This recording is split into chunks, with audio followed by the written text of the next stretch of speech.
শহরের এক কোণে সস্তা মেসে বসে আবির আজ অতীতের পাতায় ডুব দিয়েছে। তার সামনে খোলা ছিল বাংলার ব্যাকরণ বই, কিন্তু মনের জানালায় বইছিল বিরহের হাওয়া। আবির ছোটবেলা থেকেই ছিল অনন্যমনা, অন্যদিকে মন নেই যার। তার পড়াশোনা, তার স্বপ্ন সবকিছু ছিল নীলিমাকে ঘিরে। নীলিমা ছিল তার সহপাঠী, এক অনন্য রূপসী, যাকে দেখলে মনে হতো সে কোনো ক্ষণজন্মা, শুভক্ষণে জন্মজার মহীয়সী। তাদের পরিচয় হয়েছিল বিশ্ববিদ্যালয়ের এক বৃষ্টিস্নাত দিনে। আবির তখন ছিল প্রেমের বিষয়ে সম্পূর্ণ অনভিজ্ঞ, অভিজ্ঞতার অভাব আছে যার। নীলিমার মায়াবী চোখের মণি বা অক্ষির শুনি পেয়ে এলে আবির কেমন যেন কিংকর্তব্য বিমূঢ় হয়ে পড়ত।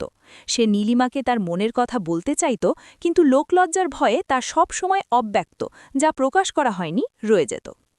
আবিরের ভালোবাসা ছিল আপাদ মস্তক বিশুদ্ধ। সে নীলিমার জন্য আকাশের চাঁদ এনে দিতে চাইত না, কিন্তু তার হৃদয়ের অগ্নির উত্তাপ দিয়ে তাকে আগলে রাখতে চেয়েছিল। ক্যাম্পাসের কৃষ্ণচূড়া তলায় বসে তারা কত স্বপ্ন দেখত। নীলিমা বলতো, আবির, তুমি কি আমাকে কখনো অক্ষির অগোচরে রাখবে? আবির হাসত। সে ভাবত তাদের প্রেম হবে অমর, যা মরে না, এবং অবিনাশী, বিনাশ নেই যার। কিন্তু ভাগ্যের নিষ্ঠুর পরিহাসে সব বদলে গেল। আবির ছিল মধ্যবিত্ত পরিবারের বড়